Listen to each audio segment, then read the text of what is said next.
we have got a really, really awesome, and I do mean awesome, actor, director, author on the phone. And I do have to say it's an absolute honor to be speaking to this guy. We have none other than Robert Englund. How are you doing this afternoon? Well, this morning for you. No, it's actually noon here now too, or going on lunchtime here, Pamela. I'm doing great. It's a beautiful Indian summer day here where I am, and I'm getting ready to do my big book tour tomorrow. I get up early and head to the airport, but it's great being able to talk to people today in the ease of my own home. So I'm relaxed and ready to talk.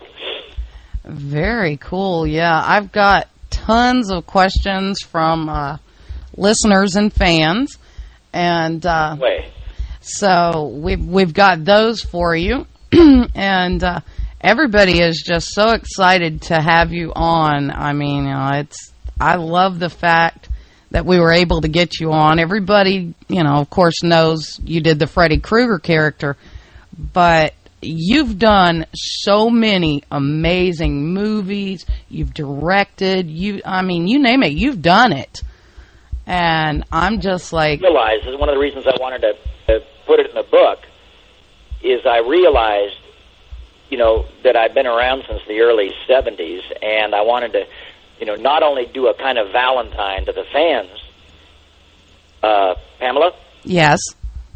I wanted to do a kind of, gift to the fans who've been so loyal and supportive over the years, the horror fans, the genre fans. But I also wanted to remind people that I've done a lot of other stuff, in the theater and before Freddy.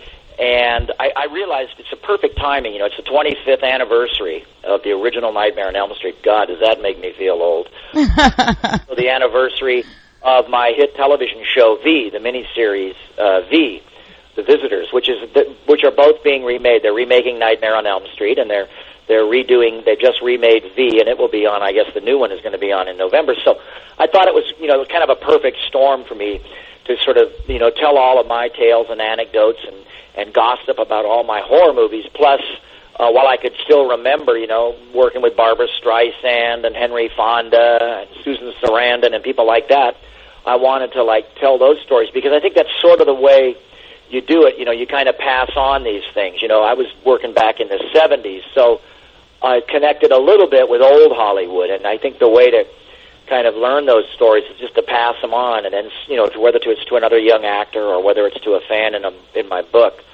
and other people know those stories, and it kind of can get passed down like oral history. Yeah, I do have to say I did love V. That was I got addicted to it. Yeah, well, I tell you, that was a fun show. For me, as important as V was for the science fiction fans, because I think they were pretty hungry for something new. Then I think the only thing on television then were old Doctor Who reruns and maybe some Star Trek reruns from the original series. I don't think there was the new Star Trek hadn't been made yet. So de facto, we were embraced by the sci-fi community when we did V. But what I remember most about that is I just made so many good friends on that. Terrific actor Michael Ironside, who also is works a lot in the horror genre too, as well as other stuff, and Jeff Yeager from the TV series who played the rich kid. I went on to work with his brother, did my makeup on several of the Nightmare on Elm Street movies, and then he went on to create Chucky. Jeff Yeager created Chucky. Kevin Yeager created Chucky, and he created the Crypt Keeper on Tales of the Crypt, and more recently produced and wrote Sleepy Hollow with Johnny Depp. So I kind of wanted everybody to get into those sort of 6 degrees of Kevin Bacon separation, that you have when you work in Hollywood, and you realize how, for lack of a better word, it gets kind of incestuous, because you're working with somebody's brother or somebody's sister or, right. Somebody's friend or ex-girlfriend, or you work with somebody from another period of Hollywood, that they're maybe on their way down and you're on your way up, or vice versa. When you're on your way down, they're on their way up. You work with people that down the line, I've worked with some young actors who I just thought were extraordinary, and down the line they became superstars, And it's kind of nice to tell those stories about how you kind of saw them first, Yeah, so it was fun to do it, But V, I made so many friends on V, Pamela. I can't tell you. We were like a family on that show. The famous writer for Vanity Fair, Dominic Dunn, his daughter was murdered while we were filming the original series, and she was murdered by one of the gourmet chefs from one of the famous restaurants in Hollywood. And oh my God! It really threw everybody for a loop, and we kind of all soldiered on, in her memory a bit. But I remember, she was the little girl. She was the star of the film Poltergeist. Right. The teenage daughter in Poltergeist, and that was kind of a tragedy, but we all it sort of all made us come together even more than a family of actors might normally do, and so we got very, very close. And that was also, Pamela, that was my first taste of celebrity, and my first time where people really knew my name, and so that it was really a special time in my memory. And I hope that the anecdotes in the book, I hope the V fans especially will enjoy the kind of the stories and the gossip I tell in the book. Yeah, well, that's, my booker had told me that you were just releasing a book and all that, and I'm like, oh, wow, really? So, of course, I had to run to your website so I could check it out, and I was just like, oh, my God, I got to get my hands on a copy of this, because, there's a lot of people, Vic and myself, we do a lot of different interviews with a lot of different people, and I do have to say one thing I really appreciate with what you just said is, you're passing down things to the next generation, and that is so important because, in the entertainment industry, you got a lot of people that they just don't want to pass on those little, those really important little tidbits of information that can help to make or break somebody. The fans, my major body of fans are, I've had fans since I was a kid in children's theater, which is in the book, but my major fans have been, I had a great 1-2 punch of V and Nightmare on Elm Street, and the crossover, there's a crossover with science fiction, fantasy, and horror fans, and there's some of the most well-read fans out there, and a lot of them like progressive music, and they're very loyal, and they pay attention to detail. And, I love it when I go out, especially if I'm in Europe or at a really great collector's convention, and I love to see the memorabilia and the stuff that the fans bring in from foreign countries or Japan and stuff, with my image on it or an image from a movie I've done that I've never seen. And they also, sometimes I forget stuff, too, and the fans can fill in the gaps sometimes.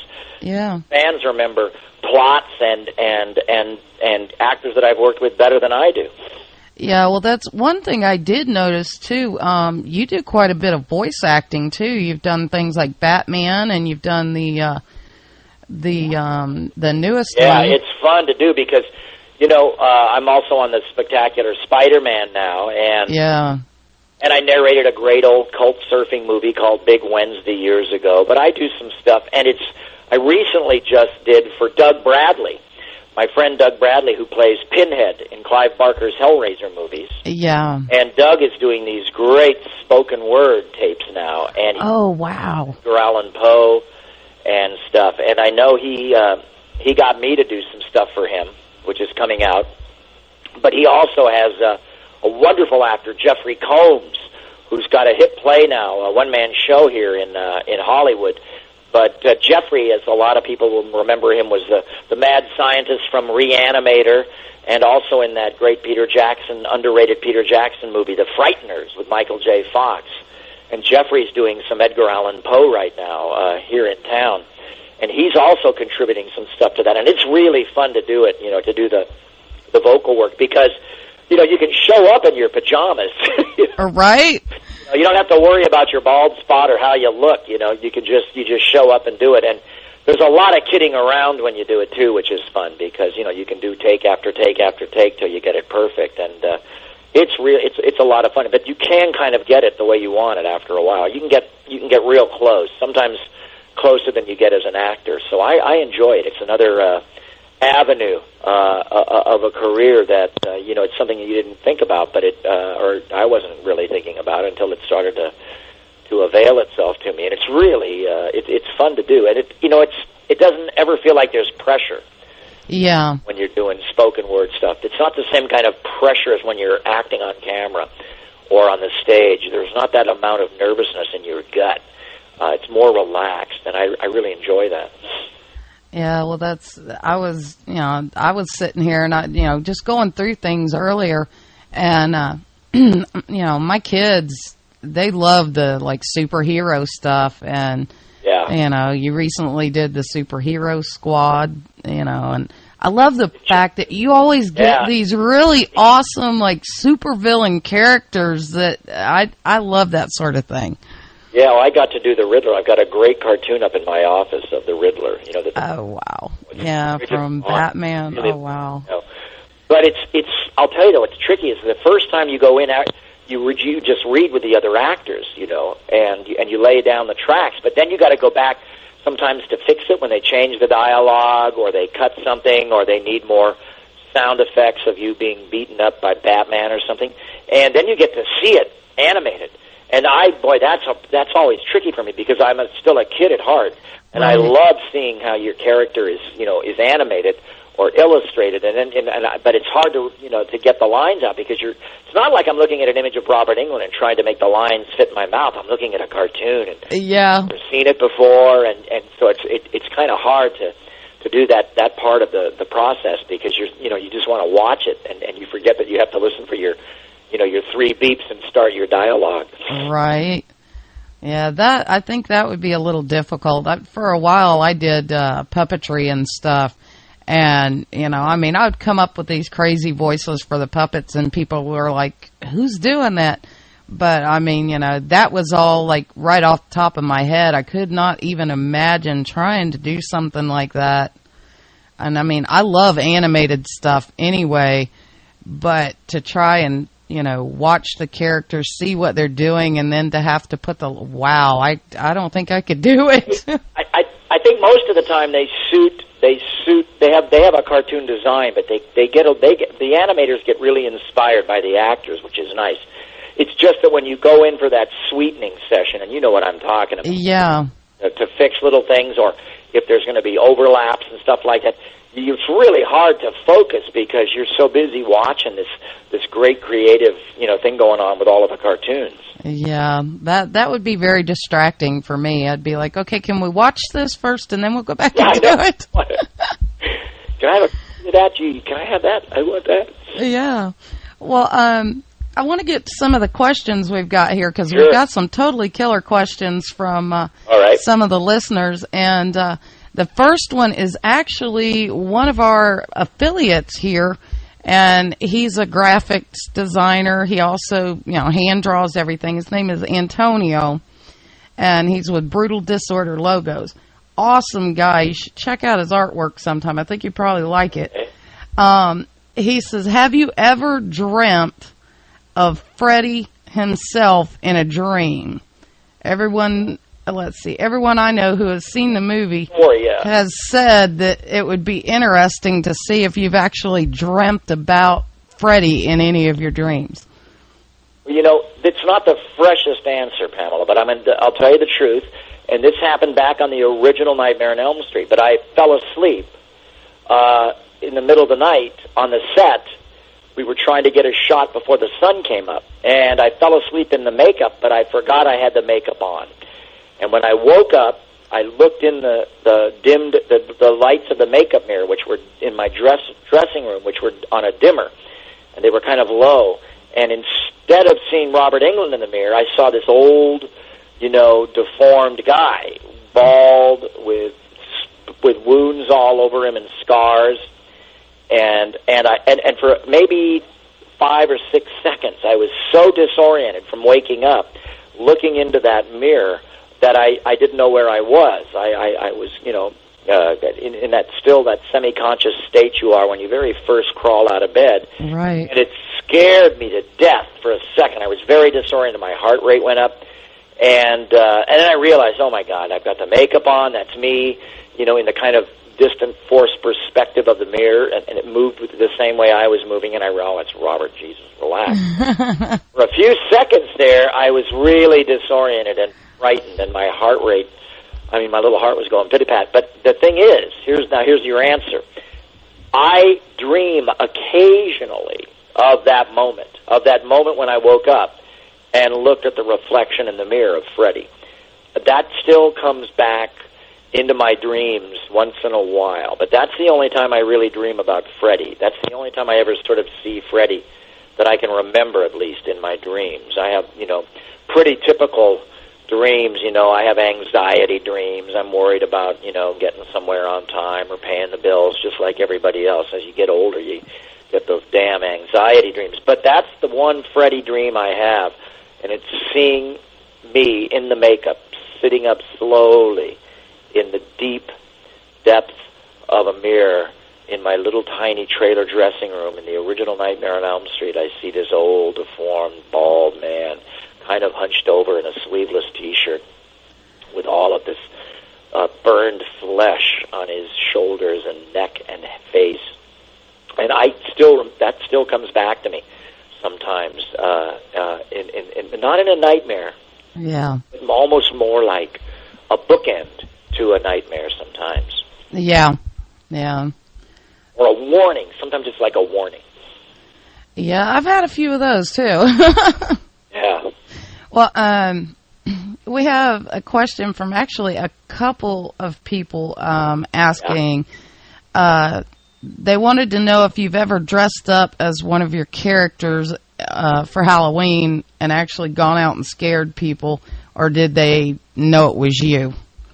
Well, in the book, I tell a couple of great tales. I tell about we cruised some prostitutes once with me dressed up as Freddie, and I also went to a restaurant with Johnny Depp and Nick Corey on the original Nightmare on Elm Street. We went across the street for lunch, and I was still dressed as Freddie, and we accidentally scared some poor Thai waiter practically to death. I hid once at my agent's girlfriend's house for I guess it was like a bachelorette party. Somebody was getting married or engaged, and I drove over from the set, and I hid outside the kitchen window when the girls were all cleaning up after the baby shower or the bachelorette party, whatever it was, for somebody getting married.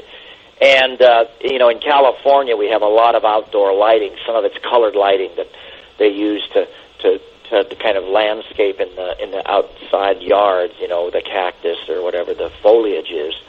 And they had some of these green lights underneath the kitchen window so that you could see where the walkway was between the swimming pool and the kitchen window. And I turned one of the lights up, and remember now it's green, and it kind of bottom-lit me, and I rose really slowly, and I looked in the kitchen window while the girls were doing the dishes, and I should never have done it, because one of the girls completely freaked out and dropped a big, beautiful crystal punch bowl in the sink and broke it. So, oh my goodness! I learned pretty early on I had to be very careful. I sent a poor prostitute skittering down Sunset Boulevard on her stiletto heels and scared that poor Thai waiter to death. And then this young girl that was getting engaged broke her mother's beautiful crystal punch bowl. So I kind of learned early on I had to be very careful. And when I dressed up as Freddie, I did do Halloween one year for a big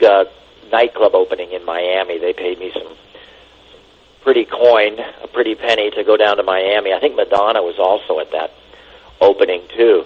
And it was a club that was, the theme of the club was the 7 deadly sins. Oh, cool. All these rooms, and each room was a different one of the deadly sins. And I was sort of the tour guide and sort of the maitre d' and sort of the club bouncer, and all wrapped into one, And I remember they had the guys that did the fireworks for the bicentennial in New York doing the fireworks. That's how big a deal it was. Oh, wow. Got to go out at the end, yeah. And I was done, and I could have taken the Freddie makeup off, but I didn't want to miss these fireworks. So I went out, and sat with all of the club goers and watched this incredible fireworks display as Freddy Krueger, But I think some people were pretty freaked out. They were looking up in the sky, and then they would look over, and there was Freddy Krueger sitting on Halloween Halloween underneath the giant fireworks going off. Well, I think that would have been pretty cool. Yeah, it was. Well, that was something. I'll tell you, that was a hell of a party. That was one hell of a party. It was like some rich German playboy who opened a big nightclub in South Beach, and they hired me and Madonna and a couple of other people to come be the hosts for the opening. Oh, that's really awesome. I actually got a question here from Stitch from Mushroom Head, the band Mushroom Head. He wanted to know how you feel about someone else playing Freddy in a new Nightmare on Elm Street. Well, you know who's playing Freddy in the new movie is a wonderful actor, Jackie Earle Haley, who just did Watchmen. And he also was in that art film Little Children with Kate Winslet, which that's good press and good reviews. But I'm a fan of Jackie's going way back. I'm going to date myself here, but there was a great movie called Breaking Away in the late 70s, early 80s about a bicycle racer in the Midwest, and it dealt with the kind of, class system that we have in America that nobody ever talks about. And my friend Dennis Christopher was the star of that movie, and I think he got the British Academy Award, but Jackie was in that. I think that was one of Dennis Quaid's first movies. And Dennis, a very, very young Dennis Quaid, and Jackie was just terrific in that movie. So I'm a big fan of Jackie as a talented actor, and I'm curious and looking forward to seeing his portrayal and his interpretation. And also, wonderful actors like Clancy Brown from Carnival and from Highlander is in it, and this wonderful actress who's on Friday Night Lights, Connie Britton. I think she's playing the alcoholic mother. Wow. Recently, there was a great TV show on called Sarah Connor Chronicles. Oh, yes. I'm a big fan of that show. The boy in that played John is he's in the new Nightmare on Elm Street. So it's a very, very talented, interesting cast. So I have hope that they believe in the project, that they wanted to do a good job. Michael Bay is executive producer with Platinum Dunes, and this is a guy that could do anything he wants, and they chose to do this because I'm sure he has a fond spot in his heart for the franchise. So I'm curious. I'm interested in seeing it. I think it comes out next year in February. Well, that's definitely something to look forward to. We actually did have a question too from Vic, my co-host. He wanted to know how you feel about the franchising of Nightmare on Elm Street and how you feel about horror remakes. Well, it depends. I always say to people, if they didn't do sequels, you wouldn't have had, for instance, the second Aliens. Right. Which I think is the best one, the one by James Cameron, which I think is one of the greatest of all of the sci-fi horror films. Most fans will tell you that they like Nightmare on Elm Street Part 3 the best. I personally now like Nightmare on Elm Street Part 6, 7 the best. It's called Wes Craven's New Nightmare. Right. Just before he did the Scream movies, and I think that's a very interesting deconstructed film. You got to understand something. There's a lot of good movies made that never make any money. They don't get discovered by the fans, or if they do, they're discovered much later on cable or on DVD.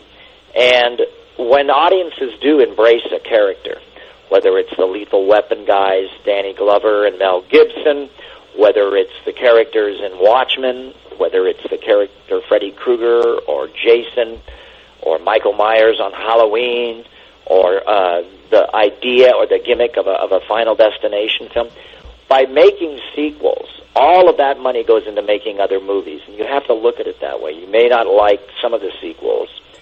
Some of the sequels, in fact, are where a lot of great young talent gets to try out.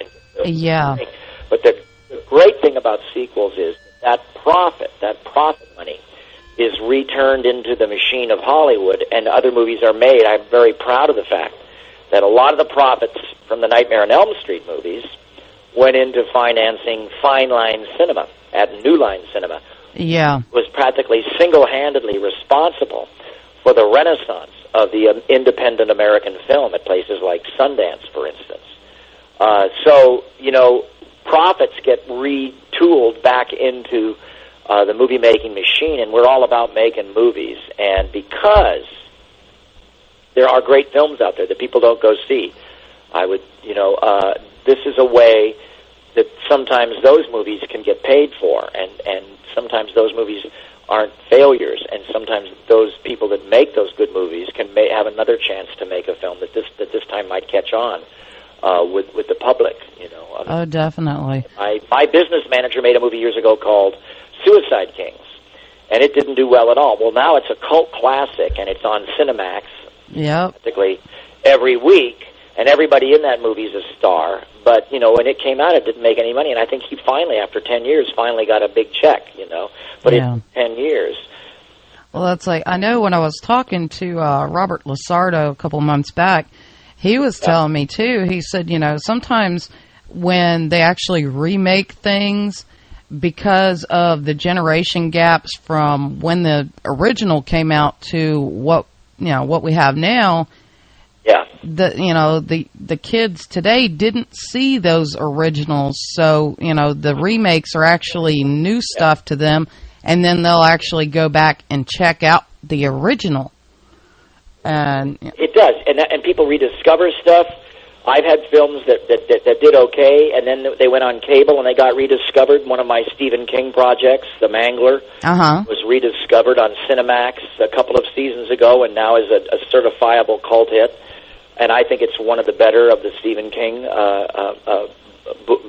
short stories to film. Right. Yeah, and kids will rediscover it on DVD or on Blu-ray or on cable. And you get a second life out of some of these projects.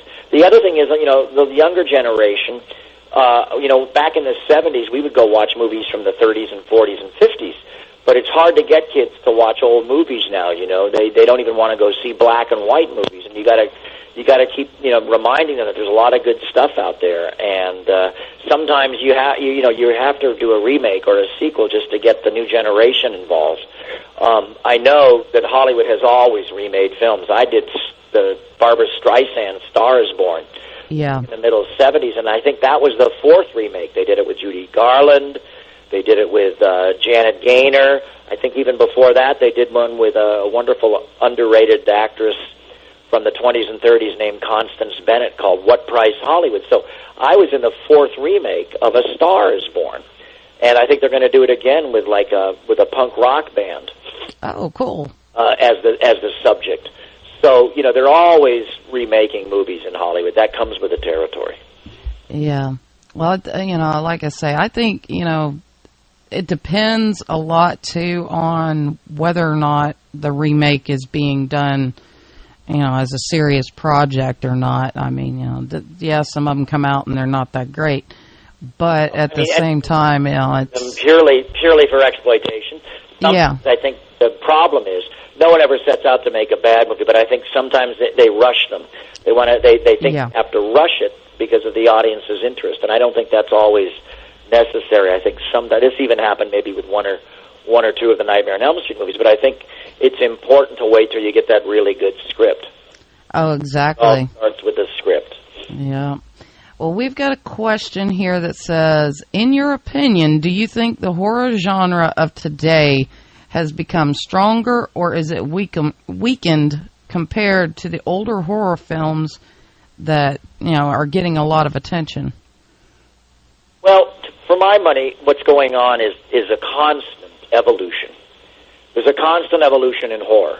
For instance, the so-called torture porn, and I don't like that expression. The media created that expression.